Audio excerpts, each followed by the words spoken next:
This week we have Kendrick from the Moringa Growers Co-op. Super awesome, unique organization. I'm going to bring him in because I'm not here to talk about Moringa. Kendrick is here to talk about Moringa. What's up, man? Hey, how's it going? It's going well. How you doing? Doing great, thank you. Very, very cool. So, you, my friend, were not always a Moringa grower, were you? No. No? You were what? An architect? I'm an architect, yes. You are an architect. Yeah. How the heck did you get from being an architect into growing or being a farmer? It was my health, honestly. I was really sick. Up until I was 25, I had never planted a seed. And I had severe irritable bowel syndrome, constipation, on the verge of Crohn's disease. And I didn't know anything about nutrition, eating, my blood type.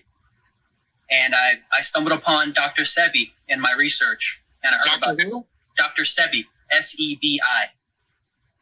Dr. Sebi. Dr. Sebi. Dr. S-E-V-I? B, S-E-B-I, Dr. Sebi. B as in boy? Yes. Okay. And Go ahead. so along that journey of researching with Dr. Sebi and hearing about Moringa, blood and starch foods in our system and my blood type, I started to cleanse and detox using Moringa. Uh-huh. And I heard about Moringa from Dr. Sebi in about 2013 when I was actually in my Masters of Architecture program at USF, not too far from here. So from there, I started to cleanse, and I did a 30-day fast on water and Moringa. Ooh. And it changed my life, and I haven't had any problems digesting my food since then. It was mostly just cleansing my liver, which was the biggest issue. And then from there, my blood had better circulation. My stools became more regular, and I started going to the bathroom every day. I noticed that my skin got a lot better. My aura was stronger. My energy was pumping. After those 30 days, I went down to like 130 pounds, and I built it back up over time. This was, 7 years ago now. Right. And during the middle of going to school, my life completely twisted upside down. And I said that I learned about plants and seeds and this Moringa tree and the benefits that I received from it. And I said to myself that I wanted to be a farmer. And I wanted to take my sustainable practices that I was learning in school, doing projects and traveling the world while going to school, and gear it towards building farms. I'm a farmactect. I essentially I don't do jobs for houses, or I don't do jobs for commercial or high-rise buildings. I'm specific to building farms and developing farmland. So when you were in school, you were already kind of thinking in the direction of sustainability? Yes, all of my skyscraper models, they were all filled with trees, and I always had trees on all my models. The professors would rip off my models and stuff. So I was already in that direction. I actually started my collegiate career in 2005 as an aerospace engineer. And then from there transferred over to USF and completed a master's in architecture. And during that time that I was going to school, actually, I was trying to find a way to support myself. So I took the $10,000 a semester that I received from the federal grants, and I actually went and bought vending machines.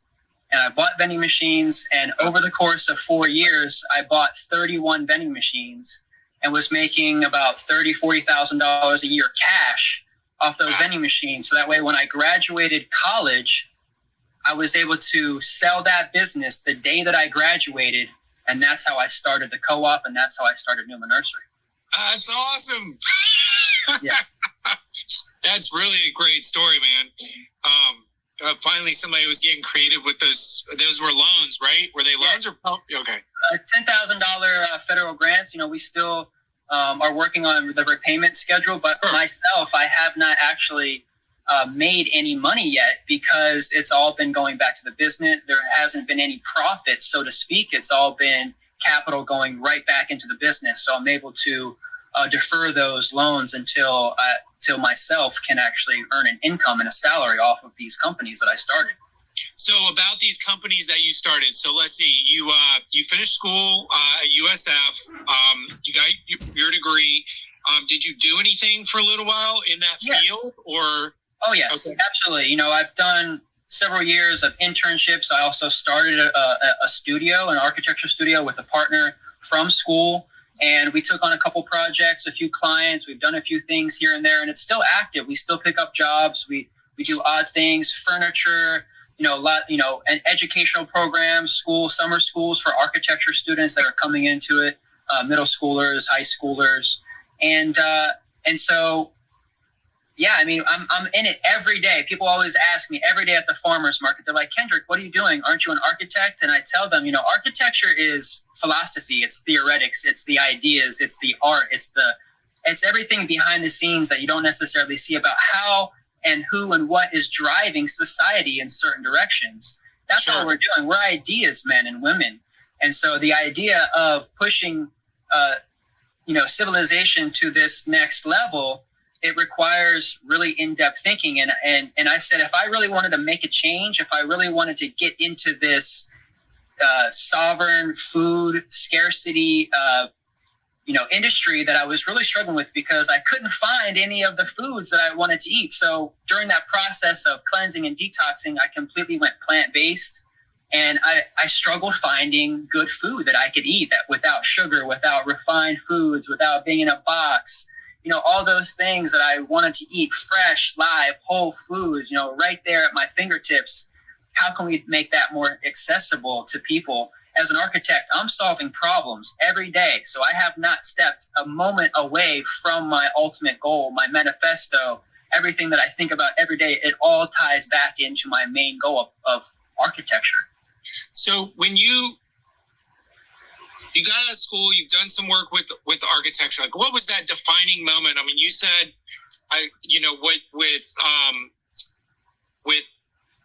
with your issues and with your cleanse, I think that's probably when you maybe internally, am I right, vowed? Yeah. Or that's when the bug got in you. I'm not sure exactly how long the aha moment took after that, if it was immediate, if it was during it. But that's internally. Externally, though, something had to happen or change. Yeah. Was it? Did you meet somebody? Did you stumble upon a property? How did you get from point A to point B I hear what you're saying, that you're still applying all that stuff. Yeah. But I'm still going to say that you've had a change of direction. Totally. Okay. So what was the actual... I'll tell you what it was. Having that vending machine business really got me thinking about cash and flow. And that investment of putting something, say, for 30 cents that I purchased for 30 cents into a machine and get $2 out really intrigued me. And making that flip, I had been making flips and had my first business at the age of 14. I started a candy business in high school. And so I just kind of kept going with that. Yeah, I was that candy man. You're that guy. I'm the candy man. And so just kind of taking that one seed, knowing that seed was worth a penny, putting it in soil, and then selling that plant for $2 or $5. I'm like, whoa, what a flip. And this is nature. This is something that is just being created on its own. I didn't have to have too many inputs, and it could potentially be something that I could grow my architecture studio while on the side have a business that's supporting me, that I morally agree with, because I didn't necessarily agree at that time with candy and sodas. Sure. As it was my lifestyle was changing. And so I wanted to support myself off of nature and education. And so I devoted myself to learning and studying and teaching everyone about farming and planting that seed. That moment that I planted that first seed and I saw that grow into something that I could eat, it changed my life. And I said, there's no going back. So that was when, what was next? So you kind of started Numa Nurseries, right? Yeah, so crazy story. I had a van that I purchased from those federal student loans, And I said, I'm going to start a plant nursery. And so that's the first step. To have a farm, you got to start with plants and pots. You know, that's what I thought. I didn't have any land. I just moved to Tampa. I didn't, you know, my dad was in Florida, but I was alone, essentially on my own. And so I came up with this crazy idea and to advertise on my van. So I started painting my van on the beach. And while I was painting my van on the beach, a couple came up to me and said, "Hey, you have a nursery, a plant nursery?" And I said, "Well, it's in my head." And they said, "Well, we have one. If you'd like, you can come by and visit sometime." And so I took their number down. And a few weeks later, I went there to visit, and I left that day with a job. And I was still in school at the time, so I said, "You know, this would just be part-time. I really just want to learn. Can I please just come and learn from you?" And sure enough, we built a relationship, and they taught me how to run a plant nursery. And crazy story is that I purchased the land that I'm on right now from that family that I met. Oh, wow. Yeah, so I'm Was it the same land that their nursery was on, or just another piece of land that they owned? It was a father-son team. I met the son, and then later on I started working for the father here on this property. 5 years ago, I was working here on this 2.5-acre property that I just bought.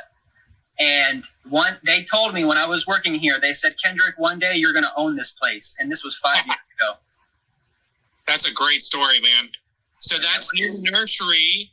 Yeah. And then, but that's, we're just all kind of leading up to the prosciutto, which, like, how do we get from Numa Nursery to the Moringa Growers Co-op? Exactly. So as I was studying and learning from my mentors, my nursery mentors, his father and my friend, I said, "Well, where do I start?" And they said, "Well, start with your first 5 plants. You know, get your first 5 down." And they said, "What's your first one going to be?" And I said, "Moringa." And they said, "Oh, we have moringa here, but we don't have enough sunlight here. And we have 80 plants that are left over from a sale. Do you want them?" And I had 80 trees for that day's worth of work that they donated to me for that day. And so I put those 80 trees in my van, and I started planting those trees on other people's properties. I started knocking door to door, and I said, "Hey, I have a moringa tree. Can I plant this tree in your backyard?" And they're like, "For what?" And I said, "Well, it's food, and I want to start growing this to produce food for myself and to possibly sell, so that way I could put them in my vending machines." Okay, hold on, back up. So this was when those 2 guys still owned the land and the property, and they donated 80 trees to you. I get it. Okay, so at that point, you didn't have anywhere to put the trees. No, I was just living in an apartment at the time, and I didn't have any land or anything close to campus. And they said, "Well, you can have these 80 trees for a day's worth of work."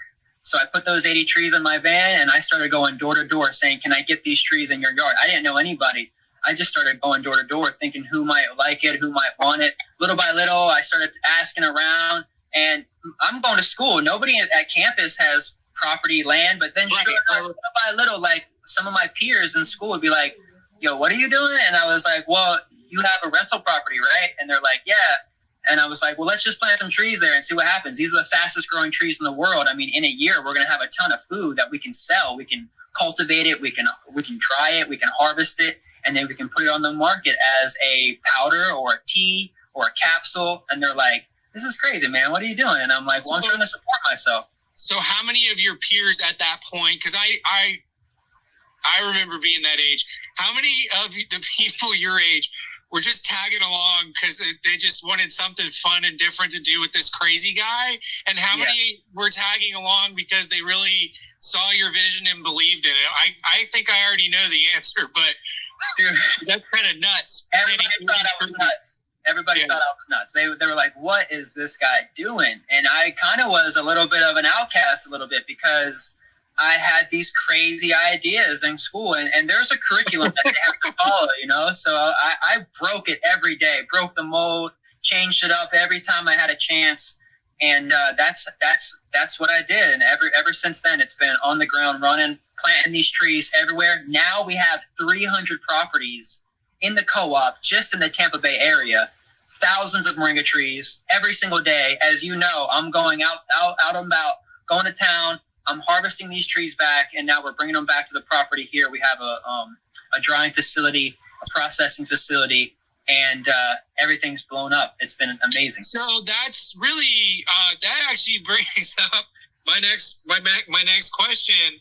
Like, so you plant these 80 trees, right? And well, first of all, like how many places did it take for you to find 80? Was that 4 places or 20 places with 4 trees each, or like about how many places did you have to find these 80 trees? Yeah, it started out about 10. I had good 10 solid runs, 10 solid people. Okay, so 8 trees per house, 10 houses average. Yeah. Okay, so then these trees start growing, right? And you said, in the first year, now you got all this moringa, green, with branches on it and stuff. At that point, were you like, holy crap, like, what do I do now? Because obviously you can't go humping just a bunch of branches of moringa to people on the side of the road and have them buy it, right? Yeah, you got to make it look good.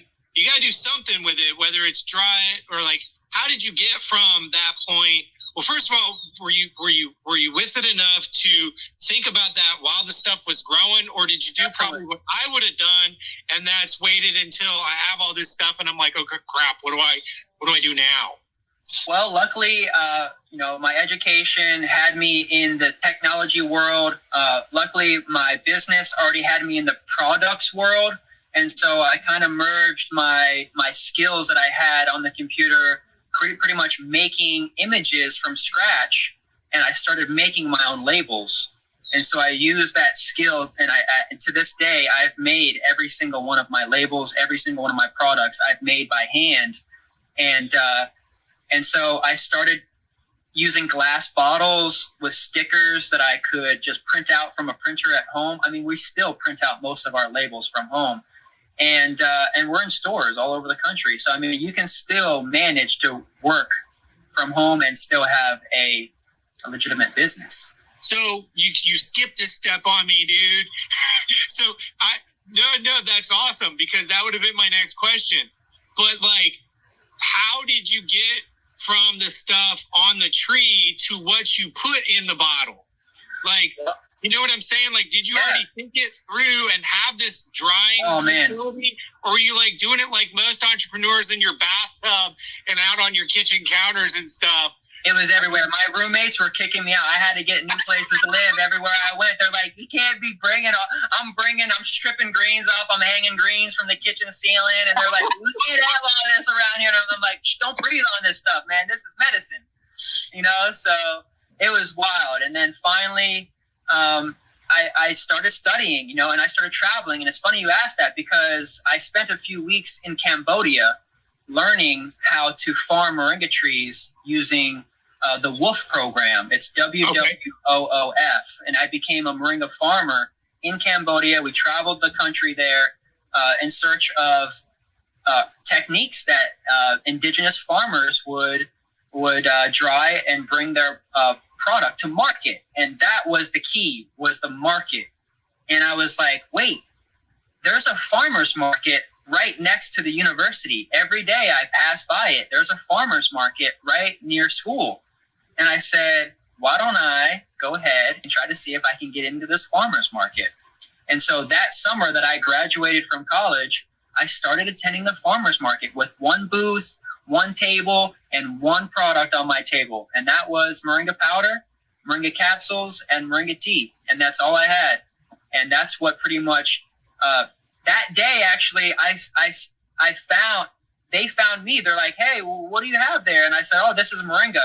Sure enough, several of the co-op members that are still in the co-op today, they were there that day saying, oh, I have a moringa tree in my backyard. Would you like to come and harvest it? And I'm like, are you kidding me? This is crazy. I only had, a couple of trees, a few branches for stock. I was really low, and it takes a lot. It takes quite a bit of material to get to a finished product. So you start with a huge tree and you're left with like a bottle of capsules. So that was a process to get through, and then to maintain. Like, what's the weight ratio about for processing moringa? Yeah, 4 to 1. Usually 4 times wet is one time dry. Yeah.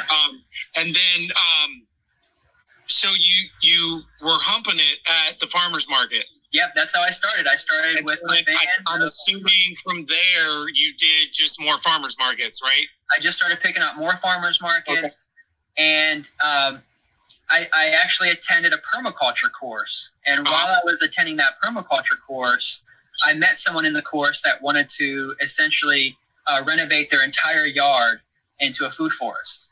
And I said, "Can I move in?"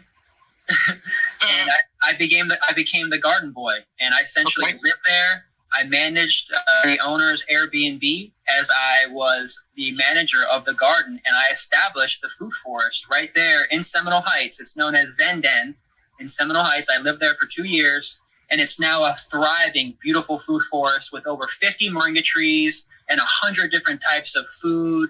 And you just go there, and it's like your yard that you see right there. It's beautiful. That's awesome. So we kind of skipped a step because you met somebody at the farmer's market, and they're like, "Hey, I have moringa trees in my yard," and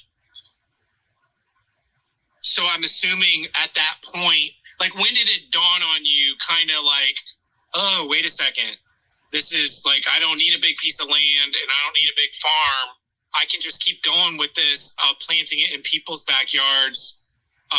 Like, what point in this process did you have that aha moment, or was it gradual, or was it your plan from the beginning? You know, it was never a plan from the beginning. Right. It's crazy because, like, you know, we have these platforms available to us, and when you start getting into that world of plants and you see these farmers, and I think it was honestly the architecture, being an architect helped me to realize that I didn't have to do everything alone. Nothing in this world is a solo mission.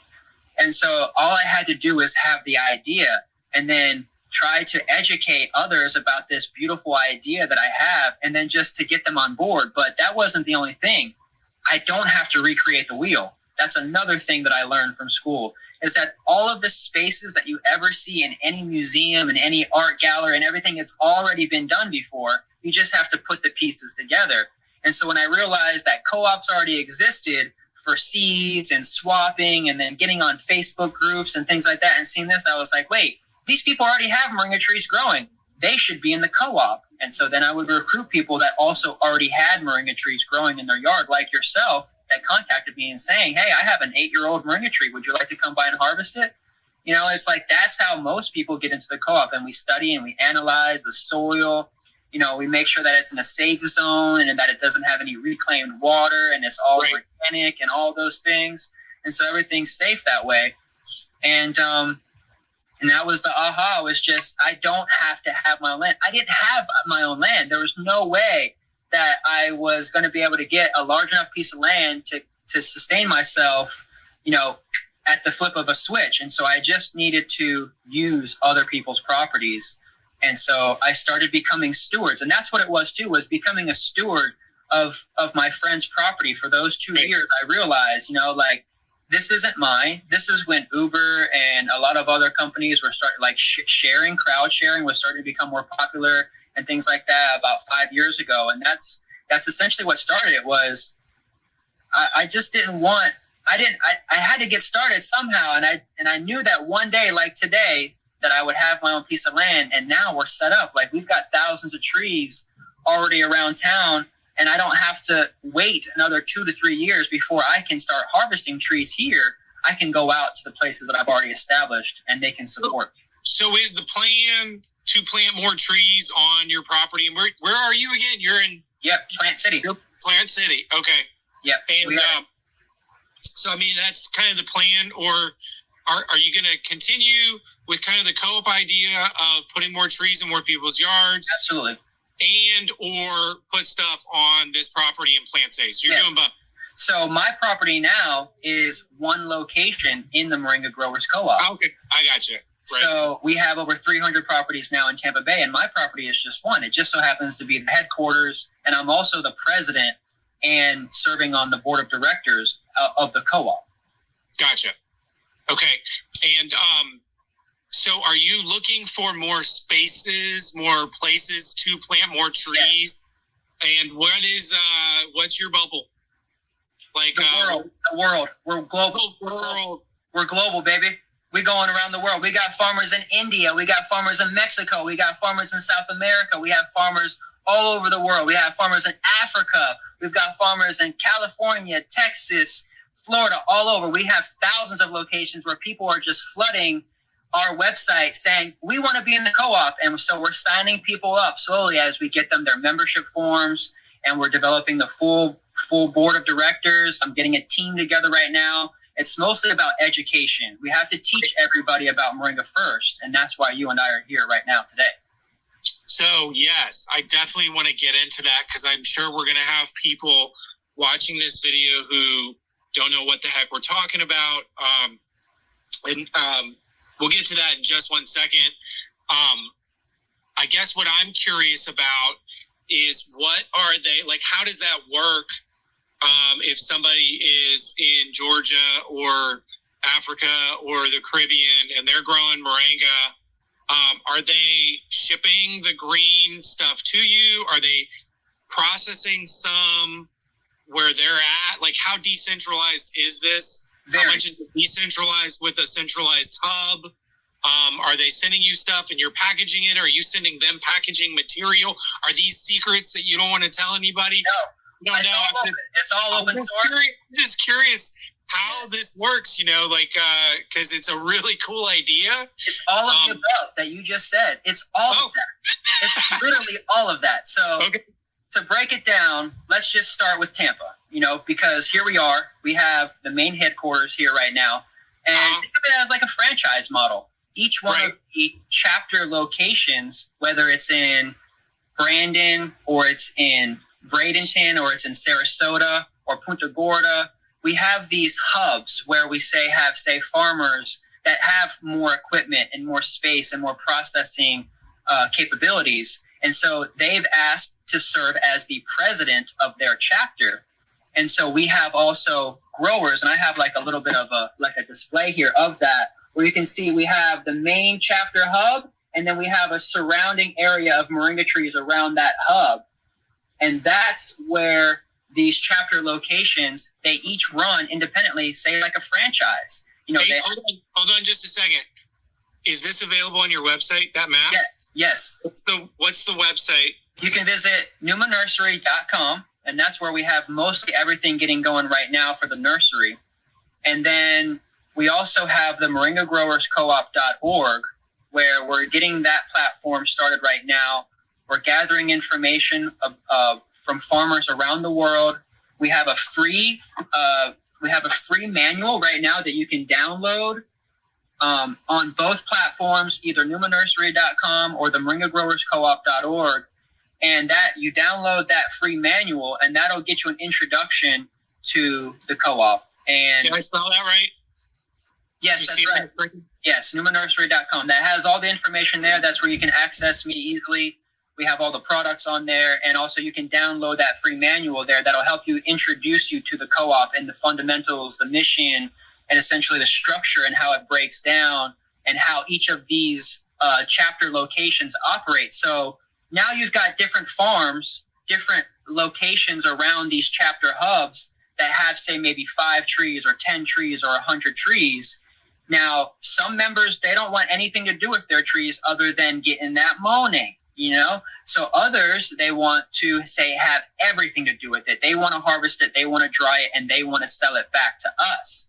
And so we buy moringa from these growers at every stage of the process that they want us to. And then we have different... So I'm assuming there is, the more you do with it to get it back into your hands, the more incentive, whether it's financial. What are your incentives, by the way? So, because, I haven't taken a dime from you, but I think we have a pretty sweet deal going on with one moringa tree. So what are the different incentives that you give these farmers? Obviously, I don't know. Obviously, it might be, is straight cash an option or, Okay. That's a good one. Let's start with that. Yeah. So we're providing stock in the co-op right now. So all of your weight that we've harvested from your tree, we're going to be giving you a stock portfolio. It's going to be in our dashboard, in the Moringa Growers Co-op dashboard, where we can track all of your weight. We already have all of your weight right now. We just dried a kilo worth of your greens last week. And so now you've generated probably at least 10 kilos over the past year, 2 years from just your one tree. Now, since we harvested that tree, we're able to provide $10 a kilo on the market right now. That's what we've just started. We just put that bar there. Now it's going to fluctuate as we actually go public. That cost is going to fluctuate in the future. Sure. But right now, what if I dried it? What if I harvest it and I dried it? If you harvest it and you dried it, I'd give you the full $30. $30, okay. $30 a kilo. That's right. Now you have to package it the way that we need it packaged, but that's all in the education process that we have in the membership. Okay. That's really cool, man. That's really, really cool. I didn't even know. I was just happy to get the free goodies and to have you clean up and maintain my tree. I know. You know, we were just picking at it. We just eat, a little bit here and there of the raw stuff. But it's like, man, when that tree hit like 4 or 5 years old, I just couldn't keep up. Oh my God. And I mean, you saw too, I decided to put my aquaponics right next to it. And back then, I actually had ducks in my backyard that would swim in that pond and splash all of the fish water out onto that tree, which is why I think it exploded like that. Yes. Basically, and then when I'm draining off the bottom of my aquaponics system, all the poopy water goes right there at the base of that moringa tree, which I think is really, that's what's blowing it up like that. Dude, that tree is amazing. But yeah, so for anybody watching, basically Kendrick comes and he harvests my tree for me, and then he leaves us this really cool box of an assortment of what they make, that thing right there. And as a family, we all have our favorite things that are in the box. Why don't you open that up and show everybody? This is just like general grab bag. Yeah, I need to get one with all the products in it. I don't have one with you don't have all the products in there. Oh no. I'll grab one. Should I grab one? Go grab one really quick. I'm talking about go grab one real quick. Yeah, so he basically comes in. My tree was a mess. It was shading out my nursery, and he comes in my backyard every few months, maybe every 4 to 6 months, and chops the branches off the tree and drags it out, cleans it up, does a great job. Better job than I ever did on trimming this tree. Super careful and trims it all in the right spots to get a maximum flush of more moringa off the tree. So how many people do you have running around doing the harvesting of the moringa? Just me. Just you. All right.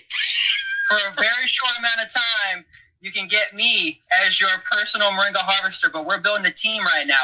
Absolutely. Yeah. This is a limited time offer. Get me to come by. It is not going to be, if you want this man in your backyard harvesting your moringa tree, you need to call in quick. All right, there it is. Woo. So we've got products that come. We're about to ship this one out in the mail. This one's going out in the mail. We're going to just open this up. First of all, it's called the starter kit because it comes with seeds. So you can start your own trees. Now, if you've never tried moringa before, it also has moringa powder. That's straight from the leaves. Then we add turmeric to make a spice to the green powder. That's my favorite right there. I love it. Oh, my God. Then from there, of course, the green powder, you can make capsules out of it. We put the loose leaf before you powder it. We put it in bags and we make a tea. It's essentially just dried green leaves, and we added some mint to it. So you have a loose leaf variety just with the moringa by itself. And that's with that tea, you get a lot of the vitamins out, right? Just in the same way of eating it. Yeah, steep in the leaf. You can add this as a dish, as a topping to anything. But also, we added mint, which is very good for digestion, and it pairs really well with the moringa. So it's delicious. Yeah, that's absolutely delicious. And then, so we have a cold press machine here at the farm, and we make oil out of the seeds. So we press these seeds to make oil, and from there we make deodorants, we make salves, And then we also make bath bombs out of the moringa seed oil. Didn't y'all have a soap? Was there soap too? Yes, we do. We do have soap here. Yeah, I love the soap. Those are my two favorites. So yeah. One of these boxes are custom. You can customize these boxes on a website. Just put a note in there what you'd like in there.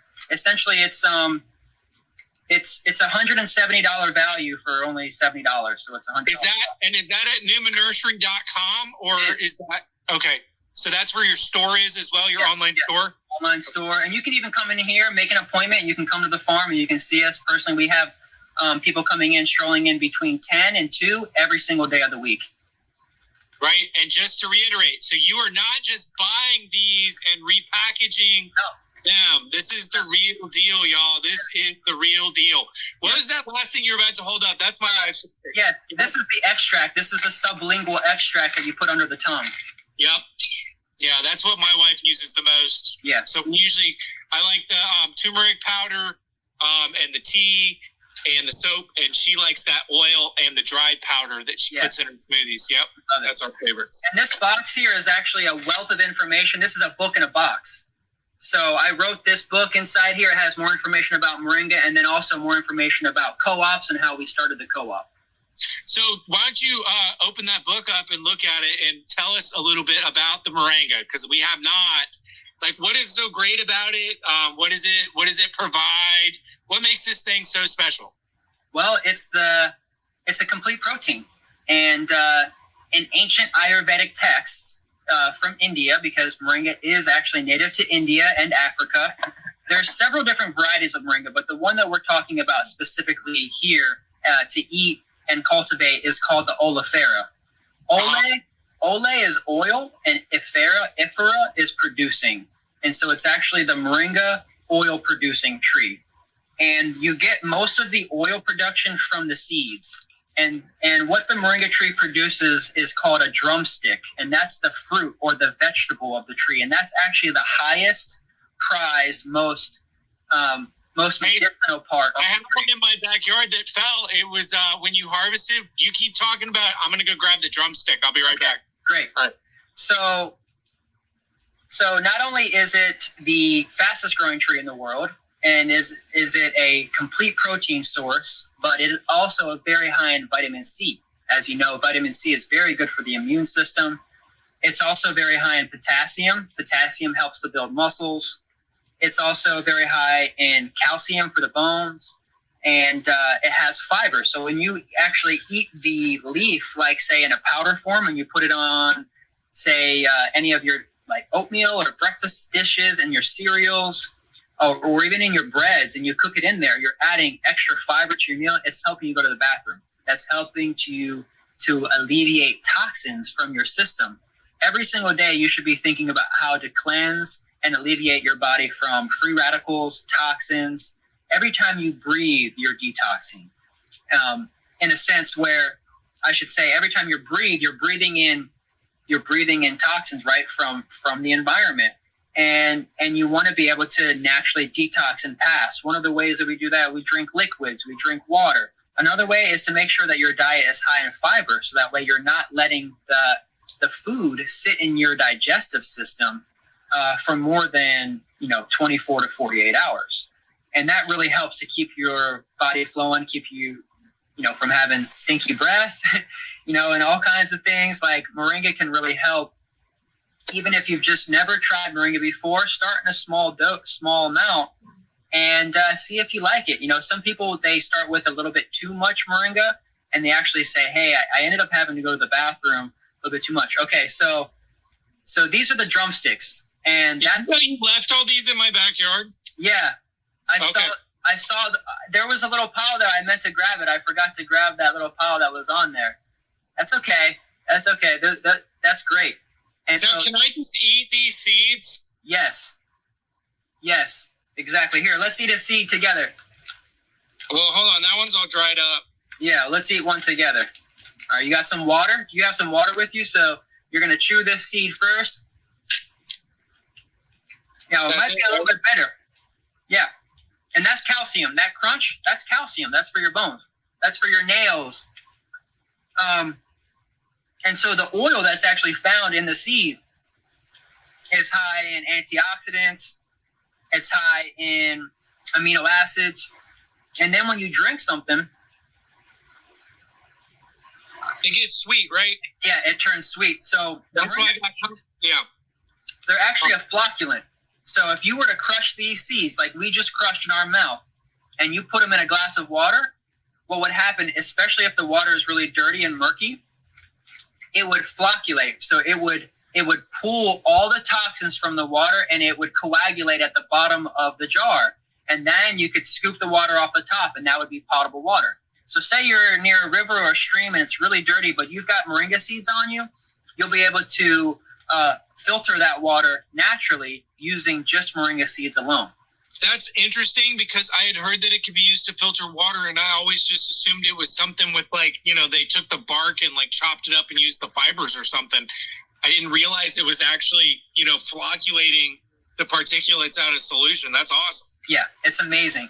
And that's why it's very, very highly prized in Africa and India and in developing countries, because it's helping to prevent malnutrition in children. And in mothers, it actually helps increase lactation. Whoa. So it's crazy. It has endless uses. So there's ancient texts that say that it has over 300 known cures or preventative capabilities in these modern medical diagnoses. They help to reduce the symptoms of many of these problems that many people have. And it's been said this thousands and thousands of years ago. You can find it in the Mahabharata. Actually, it's an ancient text in India, and it's an Ayurvedic herb. Moringa is an Ayurvedic herb. Now, what's crazy? I want to get back to the drumstick real quick. Is anytime you go to the store or you see someone from India, that's right. That's all they really want. They're like, you go moringa, drumstick tree. All they want are those drumsticks. That's the highest prized part of the whole tree. Because what does it look like? What does that look like? If you were to say like walnuts look like a brain, those are for your brain. Tomatoes, you cut it open, it looks like a heart. It's for your heart. Carrots, you cut it open, that's for your eyes. It looks like an eye. Well, that is actually for the reproductive organs.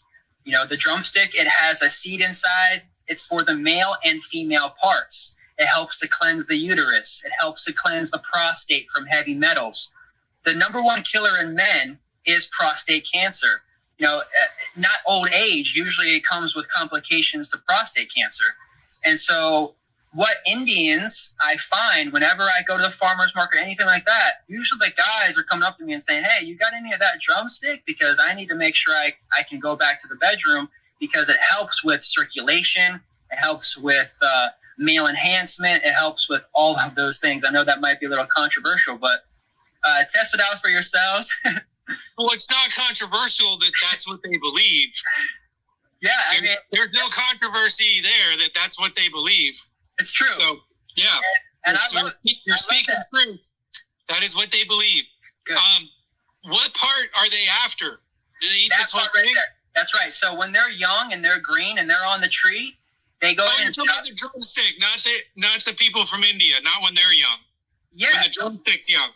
What I'm saying is that older gentlemen all over the world, especially from India, they'll come up to me and say, hey, I'm having a little trouble with circulation. Do you have any of those drumsticks, buddy? And I say, hey, yeah, I got those drumsticks for you. Because that way they're like, okay, good, because I'm having a little bit of pain in my prostate. I need to get some cleanse. I need to cleanse that out.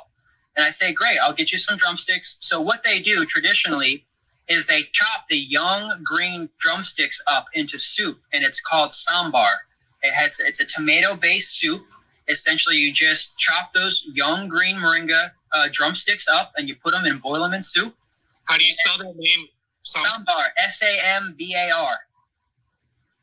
Sambar. Soup? Sambar, yeah. Essentially, that's soup. That means soup. So I'm assuming that if people jot this down right here, they will be able to look up a recipe? That's right. Sambar, yep. Sambar soup. Traditional drumstick sambar, those types of things. That's usually the number one way that Indians, Africans, Filipinos, Chinese, South Americans consume moringa. as a whole worldwide, it's mostly from the drumsticks. Okay.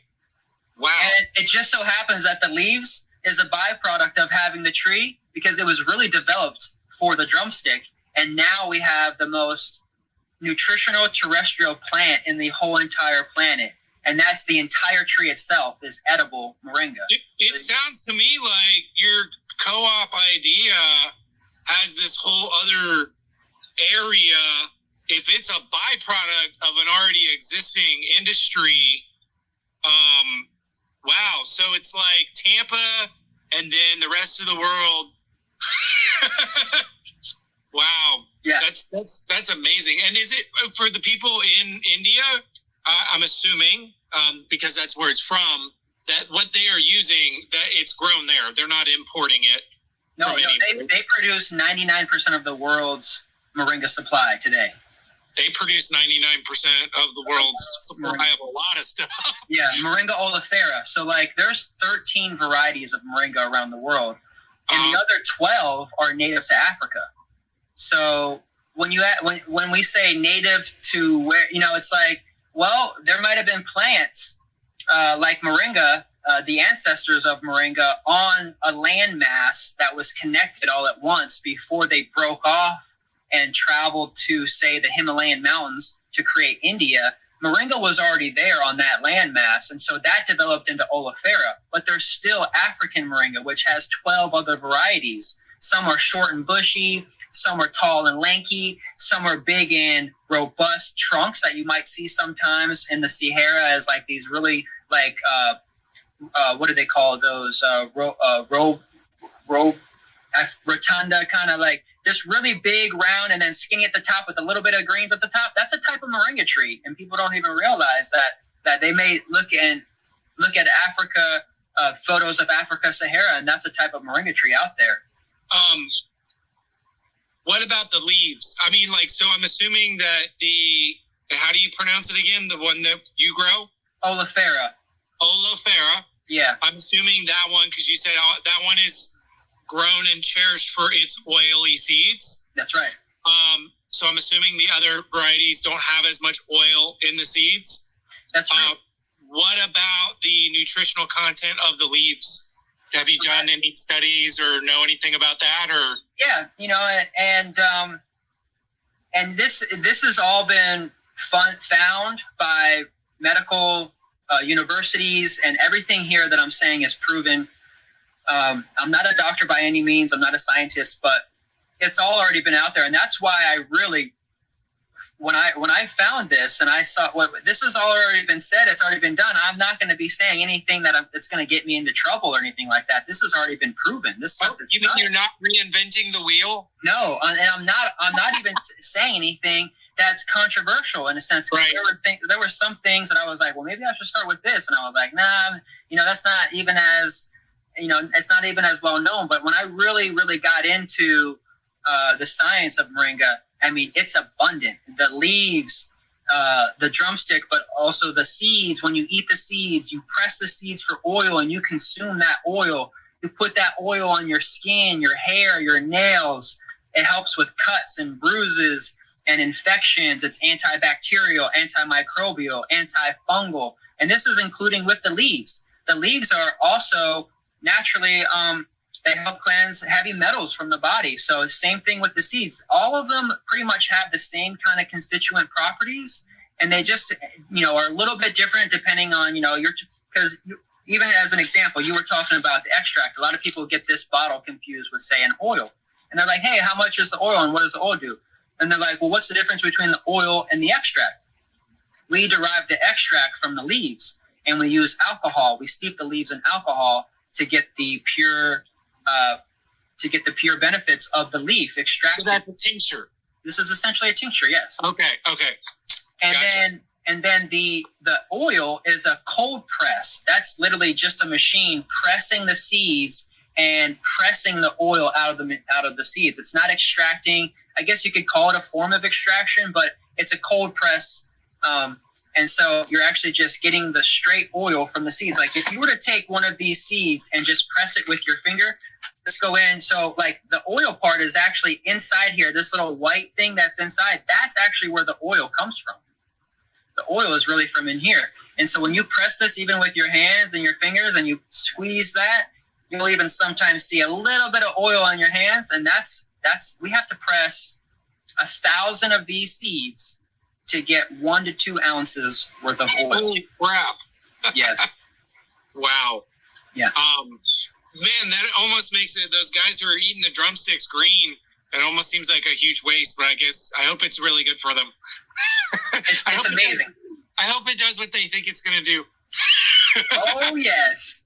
Oh, yes. Especially, I mean, if you've gone, like we eat healthy, so we may not have experienced some of that just yet, but sometimes if someone's experiencing blood pressure issues or circulation issues, I mean, even just a slight, not thinning of the blood, but just better circulation of the blood, I mean, they're back to their younger self. Sure. And so we even came out with a blog last week, erectile dysfunction. It talks about, are you suffering from erectile dysfunction? And talking about the benefits of incorporating moringa in your everyday diet just to help increase your circulation and to help regulate your blood sugars and blood pressure. It's a real big thing. So we have our first real question, and it was one I was actually thinking about as well. It's from Yvonne. I don't know if that's supposed to say by Florida. It says by Philippe. So it says, is under watch for potential invasiveness? Oh, yes. Yes. So I want to talk a little bit about that. And that's actually why I was getting into the properties of the other 12 varieties, because I'm just thinking if we had more access to different varieties with slightly different profiles, instead of trying to put this one, like we might find better ones that work better in certain areas because of maybe where they're from. I don't know. That's what I was poking at. Mm-hmm. As far as trying to find out if we can get the same benefits, health benefits from these different other varieties of trees. What Yvonne is asking is exactly what I was poking at. Okay, so to cover, like, say, the benefits, like, do the other varieties have the high potency as oleifera?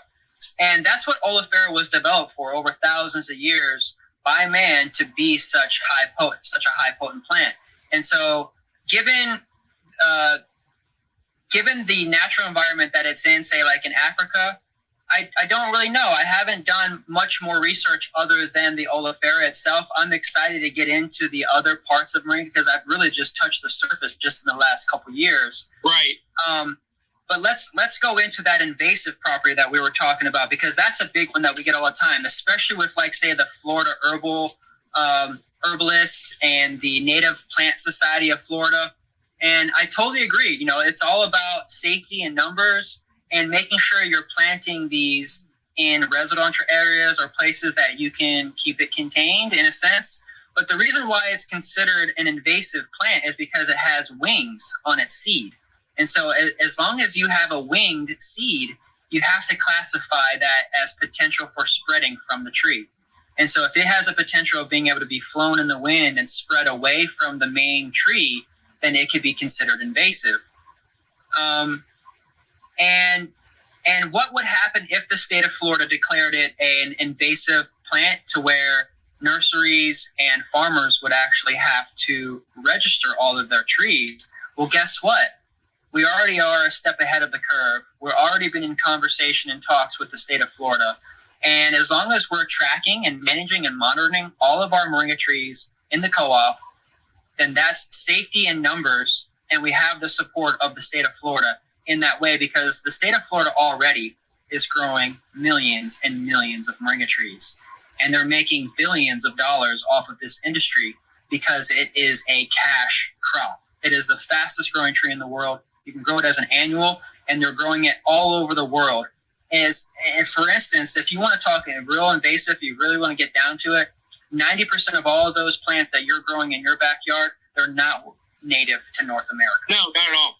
No. Right. So what are we really talking about? Right. I don't know. I don't even know.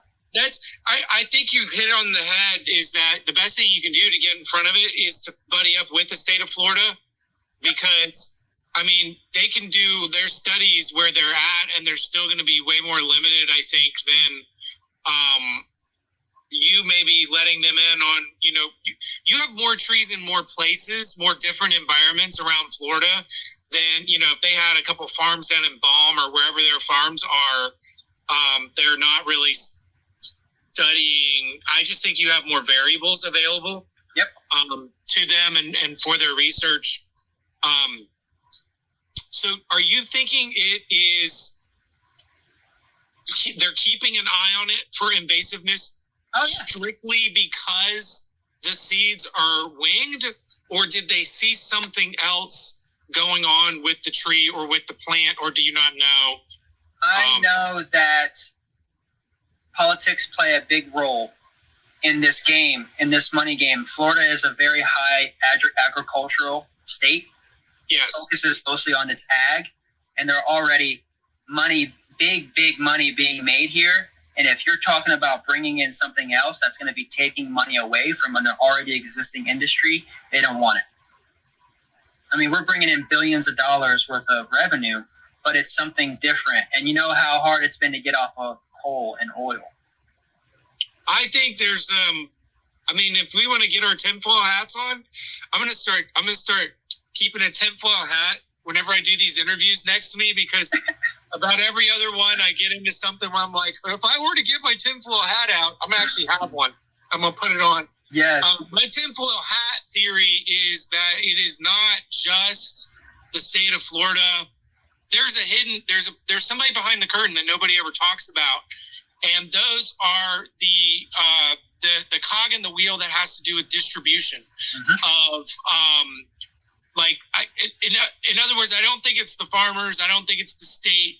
I think the people behind the curtain that are the most worried about losing their dollars and most worried about who's growing what and where are the big time distributors. It's not Publix, it's not the grocery stores, it's not the actual farmer that's growing it. It's the people who are just sitting there on a computer and moving numbers around, basically, as far as our food system or any other cash crop. I think they're the ones who are secretly controlling what we're growing, how much of it we're growing, how much we're allowed to grow. I honestly don't think that Florida would be anywhere near where we are right now as far as diversity in agriculture had it not been for citrus greening.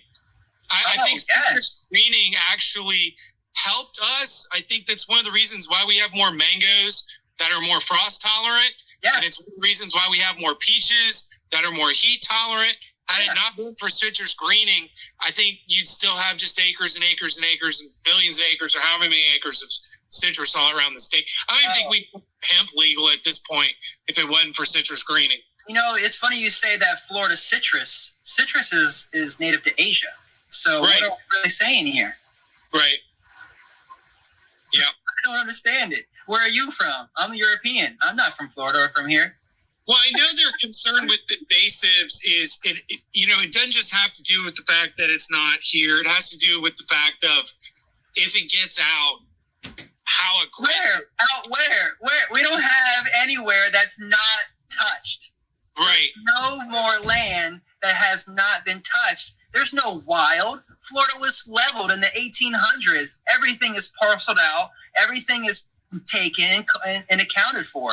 Everything. And so what we're doing as a co-op is we're helping the state and the country and the world to track and monitor all these moringa trees so that way we know who's growing them, where they're at, if they're healthy, if they're spreading, if they're getting out of control. And that's what we're here for. And that's what we're going to help to do and continue. Well, I think that's where you and I would probably divert on, and I think I could probably bring you over to my side on the dangers of invasives. I don't want to derail the conversation, but I do want to say, for me, it is about the few native species of various things. Because to me, if the classifications of invasive and the levels of their danger, it's we have things that are not considered invasive that do get out and they do spread, but maybe not as aggressive. That's right. We have things that if you're growing it in your yard, are very aggressive, but they also don't have a tendency to get out. That's right. So they're not necessarily considered invasive. We have other ones that get out, but they don't compete with the things that are native. There's a name for that. Once things that don't compete or affect the native species, and they've been here a while, it's called like normalized or something like that. There's a word for it. Once those things, so we do have a lot of that, but to me, the classifications of the real things that are legitimately considered class 1, class 2, and class 3 invasive. Yes. I do believe that there is a danger to that because of the danger to the remainder of the things. I think it is, so basically what I'm getting at is for them to truly make that classification and that determination, they need a lot of information. It's a lot to assimilate. You can't do it not knowing, certain things about plants and how they operate. Like you said, those different classes, I tell people all the time, well, it's not a vine, it's not kudzu, that's for sure. It doesn't just crawl up everything and cover forests. It is the fastest growing tree in the world, but it also, if it's untouched and it's left on its own, it's very lanky and it doesn't get very big. It's only when you cut it back and harvest it and use it the way that we use it that you're creating a more robust and bigger tree, because we're forming it and shaping these trees like an architect would build a house or a building to create much more of that yield that we're achieving as a cultivated plant. Have you come across any trees or been pointed to any trees that have maybe just been sitting there for a long period of time and just being allowed to grow and drop their drumsticks and grow and drop their drumsticks? Are there pups everywhere? I mean, is it okay? Not loquat. I mean, my experience, I have trouble getting these damn things to germinate. Like they're not easy. And so the trees I've seen classified as invasive, it's like you blink wrong and the wind carries the seeds and it's growing over there, or it spreads from its roots really easily, or both. And I have never seen a Moringa tree at all in my backyard. So I'm assuming, Yvonne, that basically what is happening is just because it's new and because it's getting planted out so much, that they're just keeping an eye on it for invasiveness. And I mean, I got to give it to them, though. When you watch this tree grow and when you watch it drop its drumsticks and the speed at which people are planting it, it's probably a good idea they are keeping an eye on it. Because, if there ever was one to get out and become a problem, I could see it being Moringa. But I agree with you, Kendrick. Like, from what I've experienced, it ain't going to ever be one. It's food. So the more that you grow it and harvest it, you're just, you can't. So you mentioned something about the root. So it doesn't spread from the root either. It's not like a banana, or it's not like a bamboo where it's going to just spread from the root either. We don't see these little pups and babies popping up from the mothers like you see other things like loquats and longans and things like that. So it's very low on the invasive list. Right. And I just also don't see it ever being, even if it ever did, I don't think it would be, north of Bradenton that it would ever be considered, because if every 3 to 5 years you're getting hard freezes, it's never going to really spread. Like if, and I think it's a big if, it was ever classified and regulated as an invasive, there would probably be a line across Florida and they'd be like, okay, anything south of this, you got to get a license, you got to be regulated. Anything north of this, and I think that line would probably be whatever that zone is, Bradenton, and then down over where they basically never freeze. Yeah, exactly. For every 10 or 15 years, maybe get a freeze. Basically, if you can grow coconuts, they would probably regulate Moringa if it ever became invasive. Yeah, and they would probably regulate it because of the health benefits before its invasiveness. Because and that's a really good point. They would call it invasive to regulate it because they're trying to regulate the money. Yes, they're trying to regulate the money. I thought it was really, speaking of that. We've been going for an hour and 15 minutes. Rock on. Yes.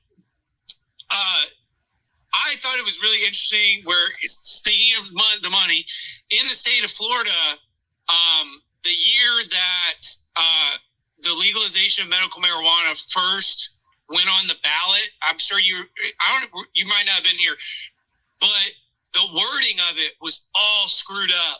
So basically, if you wanted it and you read it, and unless you've like majored in logic, you wouldn't have caught that if you wanted it, you were supposed to vote no or something like that, because they jacked the wording of it up so bad, and it barely lost. But that year, they were given out for the major nurseries that were going to be given the first licenses to grow it. They were doing it on a lottery basis. So that meant I could have applied and gotten one. I think they were giving out 5 licenses. You had to have, the ability to show that you could generate this much revenue. I couldn't have gotten it. I wouldn't. But if I had gotten myself to the point as a business, I could have theoretically gotten one of those 5 golden tickets or however many there were. And that was the year it was all jacked up. Mm-hmm. The year it went on the ballot, where it was crystal clear, if you want this, vote yes. If you don't want this, vote no. They had already promised the first 5 vouchers out to the biggest nursery families, the Good Old Boy networks that were in Florida. So I kind of don't think that was an accident, because they didn't jack that wording up until kind of at the last minute. And I think that the people who pulled the strings with the nurseries probably were not very happy that they could potentially have not gotten the licenses to grow the hemp and to grow the medical marijuana here in the state. So I wouldn't doubt it, as the money keeps pouring in for this plant, if you do start seeing some backwards. On a good note with Florida, on a good note, I'm going way off here, but on a good note in Florida, those families that own those big nurseries, the Good Old Boy network in Florida, they weren't a bunch of white people. So you know, Florida is unique like that. I'm not saying that's a good thing or bad thing, but some of our Good Old Boy network money, it ain't white money. Wow, that's good. I'm glad to hear that. Yeah, they were definitely families from the Miami area that own some of these very large nurseries that had enough pool. Take that information as you will. It is one of the things I love about Florida is we're not as straightforward, good old, cracker cowboy money. That's further north in Florida. As you get further south in Florida, we got some interesting dynamics as far as which families are kind of controlling the flow. We got that here in Tampa. Yeah, we got that here in Tampa too. We got a neat background in Cuban culture here in Tampa, which I love. Yeah. With Ybor and everything. Anyway, I didn't mean to jump off subject there, but you were talking about kind of the control and the pull of our agricultural monies, and you just said a lot of things about this plant and about the monies that kind of reminded me of the hemp industry. Yes, and with all the way from you talking about your cold press to the money and their invisible people controlling it, and that's very interesting. So anything you want to say? What you got going on? I don't want to go on too much longer, but I did want to know if you have anything coming up in the future that we need to be keeping an eye on. Yes.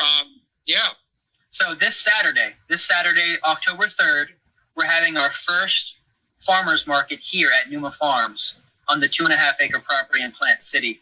So we're opening. It's actually at the farm? Yes, we're opening it up. What kind of vendors do you have, or is it just you guys and just the farm?